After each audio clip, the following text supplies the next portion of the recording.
Si no leíste la Biblia, es que no entendiste nada. Así te lo digo. Si no has leído las Sagradas Escrituras, la literatura universal puede ser divertida, puede ser entretenida, puede ser muchas cosas, pero no comprendida. No la vas a haber comprendido bien. ¿Por qué te digo esto? Re simple. ¿Sabías que la Biblia es la mayor, más grande y más importante e interesante historia de amor jamás escrita? Es una novela, no es una novela, pero podría ser la mejor novela romántica, podría ser la mejor historia de héroes, la mejor historia de caballeros, podría ser la mejor, y es la mejor historia jamás escrita. Por eso es el bestseller de los bestsellers. Ahora vos, en tu educación, vas a estudiar literatura, o sea, vas a leer. No me gusta la palabra estudiar, aunque estudiar es correcto, en rigor de verdad lo que vas a hacer es leer literatura, vas a sumergirte en la buena y la gran literatura. Y esa literatura va a ir formando tu alma y va a ir dándole o vistiendo tu cosmovisión y en muchos casos va a ir vistiendo la historia que vas a ir aprendiendo del hombre. Nosotros siempre decimos que educar es perfeccionar las potencias o potencialidades de la prole o nuestras propias potencialidades. O sea, el intelecto y la voluntad. Y el intelecto está ahí para entender la realidad. Y la voluntad está ahí para hacer el bien. O sea, entender la voluntad para que la voluntad diga, entender la realidad para que la voluntad diga, amo esto. Si vos no entendés la dinámica o cómo fue hecho el hombre, si vos no entendés que el hombre fue hecho para amar, para donarse, para servir, para ser heroico, para morir por el otro, si no entendés esto es que no has entendido nada. Entonces la literatura te va como escapar. Y mucha de la literatura moderna, que es una porquería, no por ser moderna, ojo, sino que mucha de la literatura moderna que se escribe, sobre todo para los adolescentes, que tiende a ser bastante porquería, está llena de egoísmo, está llena de antihéroes, está llena de gente pusilánime, está llena de malos ejemplos y no de los ejemplos que nosotros queremos darle a nuestros hijos y a nosotros mismos para formar nuestras almas. A ver, te lo pongo de otra manera. Cuando vos vas al cine, ¿qué vas a ver? ¿Vas a ver un tipo pusilánime, antihéroe que termina todo mal y que decide no actuar para salvar a su esposa, a su mujer del peligro, del monstruo, no confrontar al monstruo, pero correr, salir corriendo? No. Vos vas a ver héroes, superhéroes. Y cuando no existen héroes porque la modernidad democrática, como decía de Tocqueville en Democracia en América, cuando la democracia ha matado o descabezado a todos los héroes, ¿qué hacemos? Nos inventamos superhéroes, nos inventamos cómics, nos inventamos héroes con superpoderes que viven en una otra realidad, en una superrealidad. ¿Por qué? Porque el hombre siempre necesita las figuras heroicas, necesita las figuras buenas para poder gozar de la literatura, para poder decir, esto es lo que me llena el alma. Y ahora bien, toda la literatura, y esta es la tesis, y no es una hipótesis, toda la literatura, toda entera, se refiere de alguna manera a la Biblia. Toda la literatura se refiere por necesidad a las Sagradas Escrituras. Aunque la temática no tenga que ver, el movimiento del alma dentro de esa temática, dentro de cualquier temática, siempre va a lo que es el hombre en su esencia. Y como la Biblia es el libro en donde se nos cuenta que el hombre fue creado a imagen y semejanza de un Dios trinitario, porque dice Dios, hágase la luz, hágase esto, hágase aquello, sepárense las aguas, créanse, Él crea, Él hace, hasta que llega el hombre. Y cuando llega el hombre dice, hagamos, en plural, al hombre a nuestra imagen y semejanza, mostrando un Dios que es uno y trino. Luego aparece en el bautismo del Jordán el Espíritu Santo, la voz del Padre y el Hijo. Aparece por primera vez, tal vez, manifiestamente así, pero en la antigüedad ya en el Antiguo Testamento al Señor se lo llamaba Padre, y los salmos cantan de su paternidad, los salmos cantan toda la realidad de un Dios uno y trino. Y como nosotros, si has leído las Sagradas Escrituras, sabrás que el hombre deviene en malo al pecar y luego, después del diluvio, vuelve a empezar la cuestión y después de un tiempo vuelve a devenir en malo y está la Torre de Babel y se separan naciones, vemos cómo el hombre va perdiendo la noción de ese Dios uno y trino que lo creó y va empezando a inventarse sus propios dioses. Pero que tiene que tener dioses, los tiene que tener. ¿Por qué? Porque el alma añora esa eternidad perdida, añora a ese paraíso del cual tuvo que salir por la desobediencia. Y es la obediencia, es la confianza en Dios lo que lo vuelve a traer ese paraíso o a ese estado original de felicidad. Y digo esto porque toda la literatura secundaria, pero la gran literatura, vamos a aquel que decía Aristóteles, que es la base de toda la literatura universal y que es Homero, con su Ilíada y su Odisea. Si vamos a la Ilíada y si vamos a la Odisea, vamos a ver los mismos movimientos que en el Antiguo Testamento y vamos a ver muchos de los movimientos que vemos en el hombre hoy. Primero vemos a Aquiles, un guerrero, un hombre bravo, un hombre valiente, un héroe, un semidios, dos naturalezas, divina y humana. Y ese semidios está enfurecido y esa furia causa estragos.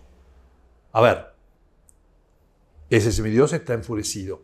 Esa furia se ocurre por una injusticia y esa injusticia la quiere resolver con modos humanos y luego Atenea, la diosa para los griegos de la sabiduría o de la prudencia, le dice, no, espera, hacé esto otro y vas a ver que la solución al problema se va a dar y vos vas a tener gloria. ¿Qué es lo que busca Aquiles? Justicia, que las cosas se restauren como deben ser. Se olvida un poco de la misericordia. ¿Por qué? Porque, bueno, ha perdido esa noción del Dios uno y trino y busca esa justicia a través de una retribución, a través de abstenerse de luchar en una pelea que lo necesita. Y muchos hombres mueren por las actitudes de Aquiles. Tanto es así que muchos lo consideran caprichoso y otros lo consideran como un hombre que amó tanto, porque era semidios, amó tanto y también que cuando muere su íntimo amigo Patroclos, spoiler para los que no han leído la Ilíada, él vuelve a entrar en batalla y vuelve a ganar para los aqueos la victoria, lograr la victoria contra los troyanos. Pero en esa victoria él comete una hubris o un pecado contra los dioses. Comete un pecado, la hubris para los griegos era cuando el hombre se hace más que el hombre, cuando el hombre quiere ser como Dios sin Dios. Lo mismo que hizo Adán y Eva, lo mismo que hicieron ellos. Esta hubris para Aquiles se manifiesta cuando él, matándolo a Héctor, lo arrastra, no respeta su cuerpo y lo arrastra alrededor de la ciudad en venganza. Y esa hubris le causa a él mismo también una muerte posterior por una flecha de París. De todas maneras, el punto acá es que en la Ilíada hay hombres falibles que cometen los mismos pecados que los hombres del Antiguo Testamento, pero son hombres que confían en la protección de los dioses y que prefieren la gloria y el honor al dios de quienes son hijos, porque todo griego se consideraba hijo de algún dios en alguna medida. O sea, Zeus había dado luz a su tatarabichosno abuelo y así la línea continuaba y era de Zeus, otros eran de Poseidón, etcétera, etcétera. Algunos eran directamente hijos de dioses, hijos de Venus, de Afrodita, o hijos de alguna de las otras diosas menores, como Tetis, en el caso de Aquiles. Y entonces, ¿qué es lo que busca esta literatura secundaria? Busca una relación, mostrarnos que el hombre político, en sus luchas, en lo que hace, busca la justicia. Su polis está organizada de la manera imitando a la organización divina. ¿Por qué? Porque Zeus, el Dios de todos los dioses o el Padre de los dioses y de los hombres, une la justicia, o sea, el trono de la ley y la justicia, con la sabiduría. Todavía no la une con la misericordia, como va a ser Cristo, sino con la sabiduría. Cristo es sabiduría, es justicia, pero también es misericordia. Por eso los griegos tienen estos grandes hombres con gran libertad, y ese misterio de la libertad del ser humano no lo pueden resolver y se llaman a las tragedias. La tragedia se llama así porque no termina bien. La literatura se convierte en comedia, si queremos, a partir del cristianismo, a partir de que Cristo resuelve ese nudo gordiano que el hombre libre, pecador, tentado, no podía resolver por sí mismo. Luego viene el amigo Ulises o Odiseo en su Odisea. Odiseo ya aparece en la Ilíada como uno de los generales o reyes y un hombre a quien se le pone el apodo, el epíteto en griego de el ingenioso. Así como Aquiles era el del hombre de los pies ligeros, Odiseo era el ingenioso Odiseo. ¿Por qué? Porque era un hombre que con estratagemas, algunos autores modernos reescribiendo la Odisea y la Ilíada lo ponen como el primer jefe de los servicios secretos, con estratagemas, con espionaje y con diferentes observaciones muy astutas, Odiseo logra lo que la fuerza no puede destrabar en Troya por sus murallas infranqueables y su posición particularmente buena en lo que es para una lucha, ¿no? para defensa. Es el que inventa el caballo de Troya. Y a Odiseo lo vemos, Dante mucho más tarde lo pone en el infierno por traidor, por mentiroso. El griego lo llamaba ingenioso, otros lo llamaban deshonesto o mentiroso, otros lo llamaban el típico político que promete y que dice, hace promesas y que busca su propia ventaja. La cuestión es que en la Odisea es un libro que nosotros podemos decir tiene una retórica exquisita. Odiseo con la buena retórica logra lo que Aquiles con la mala retórica y la violencia no puede lograr. ¿Qué tiene que ver esto con las Sagradas Escrituras? Bueno, pues Abraham con la buena retórica intenta salvar a Sodoma y Gomorra. Abraham con la buena retórica y la confianza en la divina providencia y la fe logra la fundación de una nueva nación que es Israel, de una nueva tribu, de una nación y un pueblo que está bajo la protección divina. Y toda la historia continúa a partir de ese padre Abraham, que con la buena retórica logra esto. Lo mismo Jacob, que lucha con el ángel. Lo mismo cada uno de José, por ejemplo. La buena retórica, fijémonos, ¿no es paralelo esto, Odiseo, a la vida de José, que siendo envidiado por sus amigos, por sus hermanos, es vendido, es tirado a un pozo y vendido a una caravana que lo lleva a Egipto y lo vende como esclavo, y José se las ingenia para llegar a ser el número 2 del reino más poderoso de toda la tierra, que era Egipto? El hombre en quien el faraón confía. Pensemos en eso. Eso es extraordinario. Y eso lo logra con la buena retórica. ¿Por qué? Porque no es que le muestra grandes cosas al faraón. Lo que hace José es que interpreta los sueños del faraón y los interpreta bien y convence al faraón con su historia de ponerlo entre sus consejeros más confiables y salva a Egipto de una hambruna, y Egipto se convierte en el granero del mundo civilizado de ese momento. Bueno, ¿qué hace Odiseo? Lo mismo, con su retórica, después de un naufragio, convence al rey de los Fecios que no solo que lo rescate, que lo tome como un noble y que le dé protección, sino que también, incluso su hija le ofrece casarse con él. Odiseo dice que no, el que él está casado y vuelve a su reino, pero los fecios le dan un barco, que es lo que le faltaba, porque Poseidón, recordemos, le había hecho navegar por los mares, hundirse y naufragar una y otra vez, porque no lo toleraba por una ofensa que él había hecho contra Polifemo, el cíclope, que era hijo de Poseidón, y logra no solo darle un barco, sino que colmarlo de tesoros y ponerlo en su tierra de Ítaca para que él pueda volver a vencer a aquellos que estaban tratando de tomar sus bienes con la astucia y con la fuerza, y así volver a instalarse como rey. José. Después tenemos el rey David. ¿A quién se parece el rey David? ¿No se parece a Aquiles, el gran guerrero? David ganaba todas las batallas. Tanto es así que la primera envidia de Saúl es que la gente decía, Saúl mata a 1000, mientras que David mata a 10.000. Y eso le produce envidia en el corazón. ¿Qué pasaba con Agamenón y con Aquiles? Agamenón mata a 1000, pero Aquiles mata a 10.000. Agamenón le tiene envidia a Aquiles porque era el mejor de los soldados. Era el soldado sin quien la guerra no se podía ganar. Y Aquiles era un hombre joven, apuesto, igual que David. Era un hombre que le gustaba también tocar el arpa en su carpa, igual que David. Era un hombre que, en fin, en suma, confiaba en su madre, una diosa, y confiaba en su destino de grandeza, igual que David. Y David comete también tropelías cuando es rey, igual que Aquiles. Y también es redimido, salvado, si queremos, o de alguna manera puesto en la gloria, gracias a su confianza en los dioses, o en el caso de David, en Dios.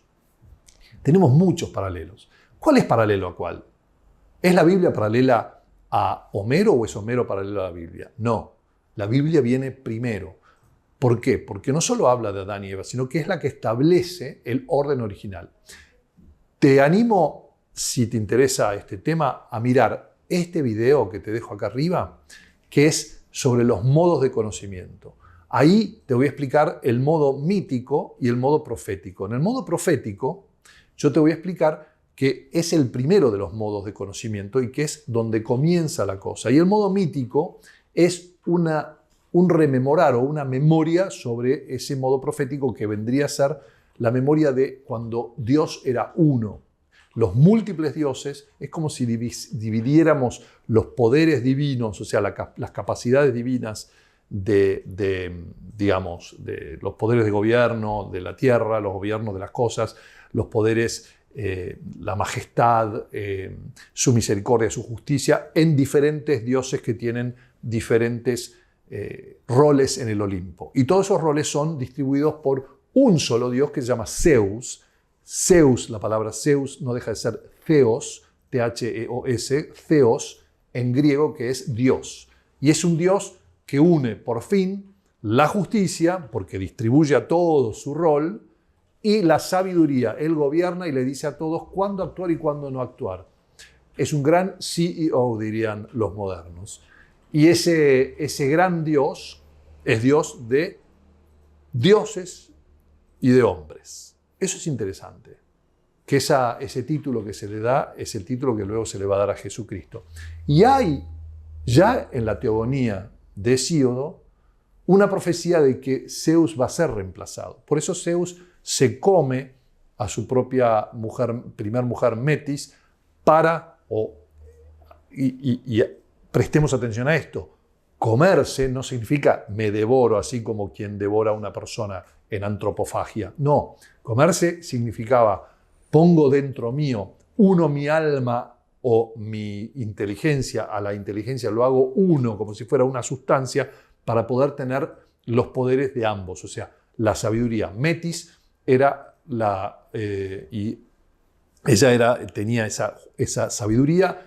Zeus la come, dice Hesíodo, para ser sabio también, además de justo. Se casa con Hera, que es la diosa de la justicia, pero es una justicia femenina para los griegos. Femenina significaba no tiene el límite, no tiene la prudencia, o si se quiere, el límite que le pone el hombre para el griego. Entonces esta justicia femenina es absoluta. Y un poco de eso vemos, porque esa justicia absoluta, o sea, es muy femenino ser te amo o te odio, te quiero absolutamente o te odio absolutamente. En cambio el hombre dice, bueno, no, un poco y un poco.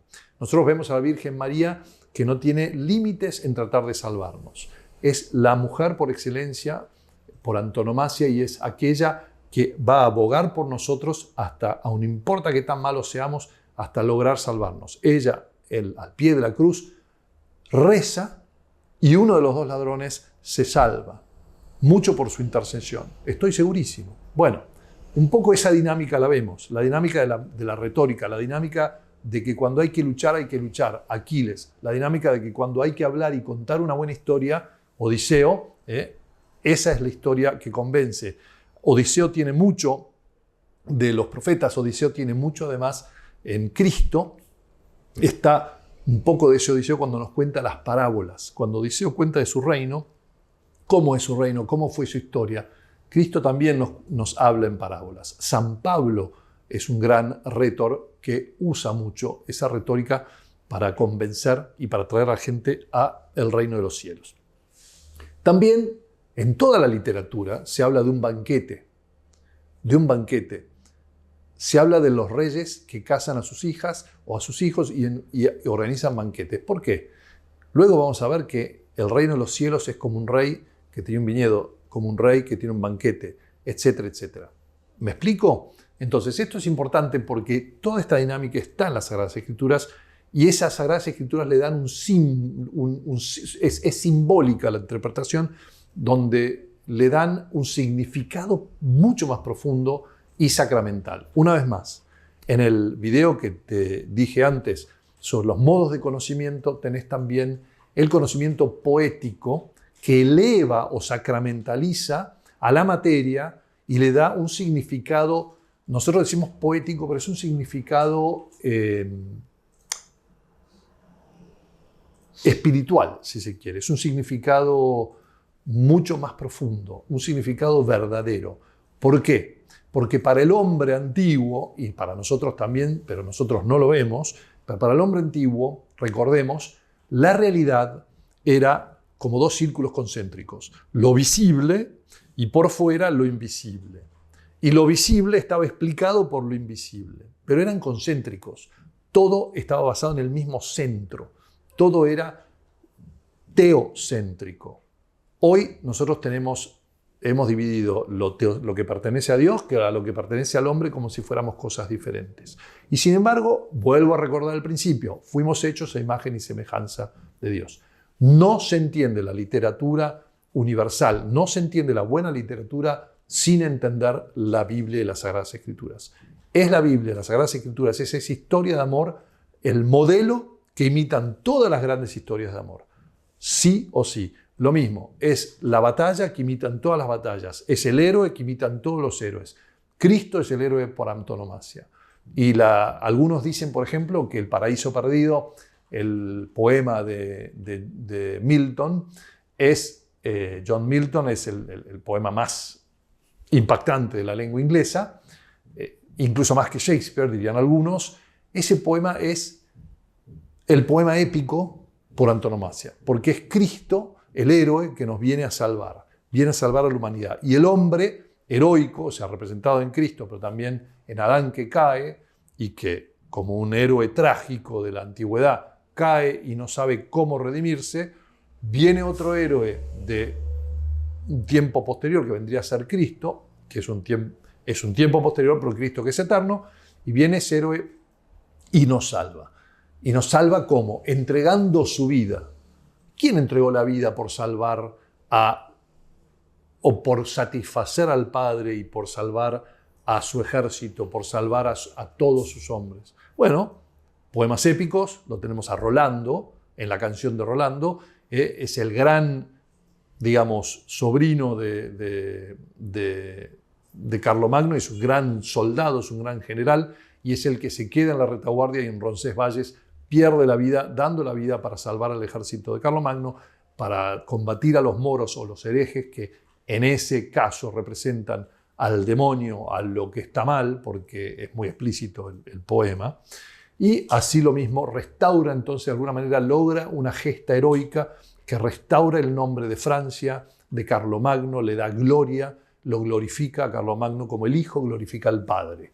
Y como el Espíritu Santo vendría a ser el autor anónimo de este poema, que es el que cuenta esta historia, como Hijo y Padre se glorifican a ellos mismos. Y al contarla nosotros admiramos a ese autor que también lo cuenta y se glorifica al Espíritu Santo. Lo mismo sucede en, por ejemplo, el Cid Campeador. El Cid siendo injustamente exiliado. ¿Quién es exiliado de su tierra? Bueno, Adán y Eva. No injustamente, justamente. En el caso del Cid, injustamente, pero el Cid toma ese exilio, o si se quiere, ¿quién es exiliado injustamente? Cristo. De la Trinidad se exilia, por así decirlo, a la humanidad, y decimos injustamente porque Él no cometió pecado. Él acuerda correr esa suerte y reganar para nosotros el reino. Y lo mismo hace el Cid, reganando para su nombre, para su familia, para todos su ejército, toda la gente que lo ayuda, la gloria y la ayuda y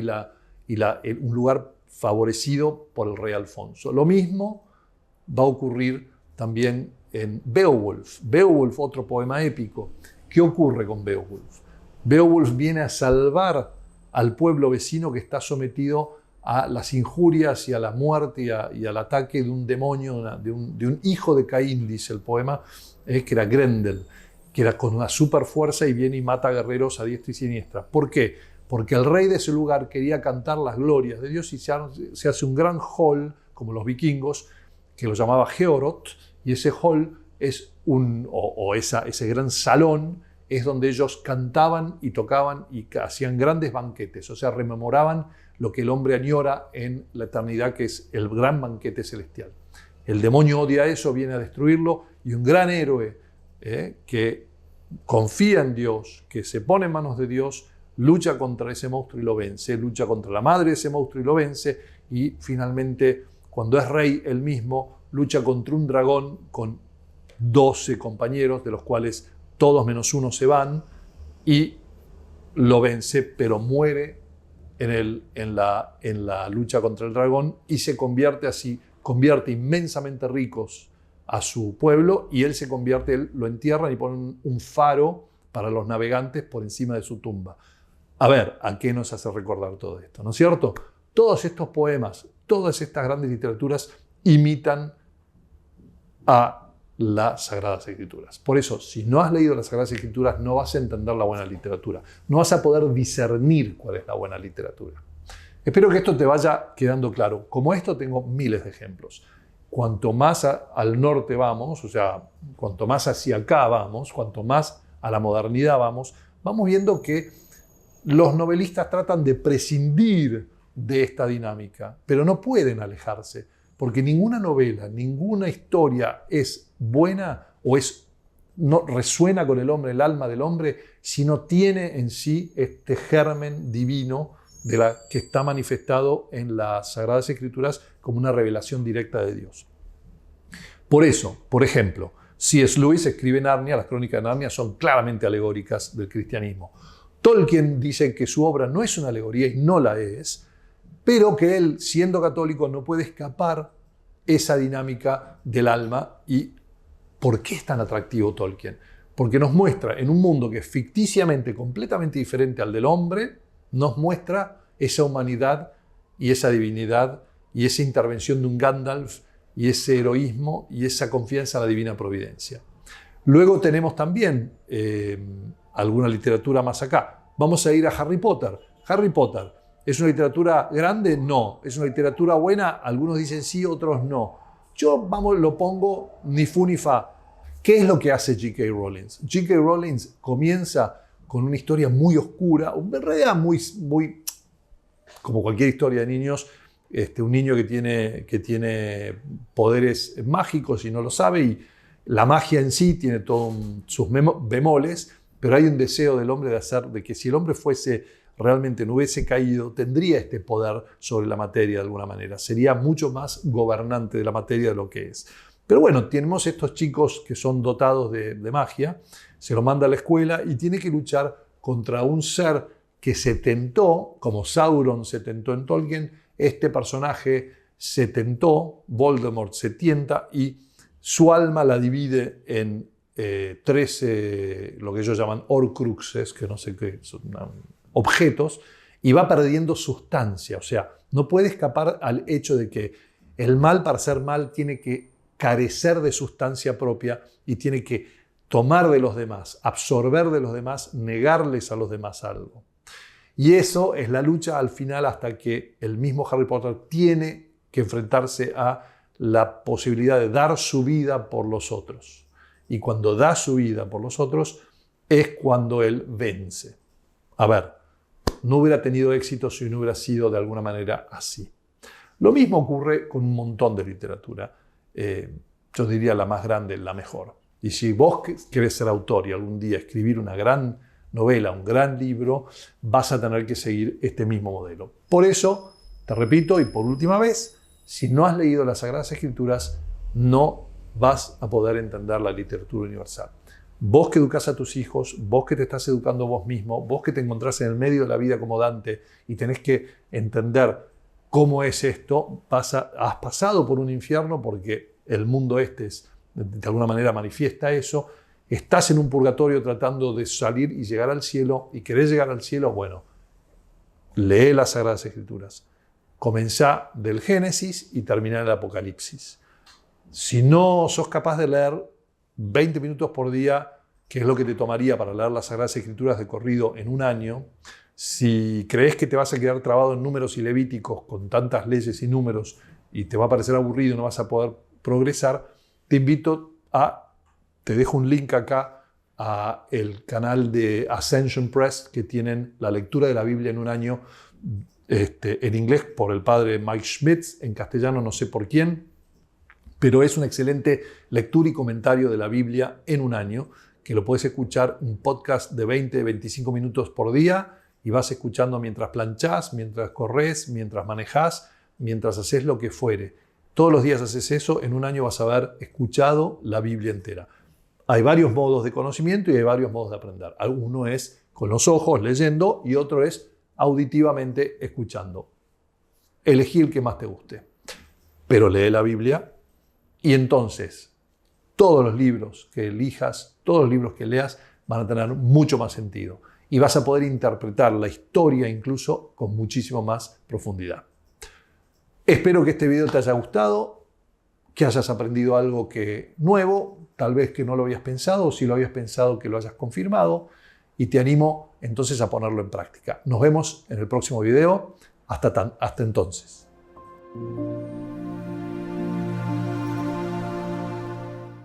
Si te gustó lo que te acabo de decir, haceme un favor.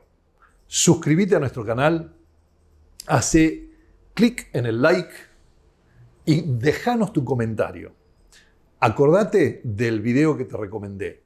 Mirá este video de los modos de conocimiento, que vas a entender mucho más profundamente lo que te has estado perdiendo por la educación moderna y lo que debes aprender para estar bien educado. Y eso te va a explicar también por qué debemos leer las Sagradas Escrituras. Así que, hacé un favor, suscríbete, poné like y seguinos.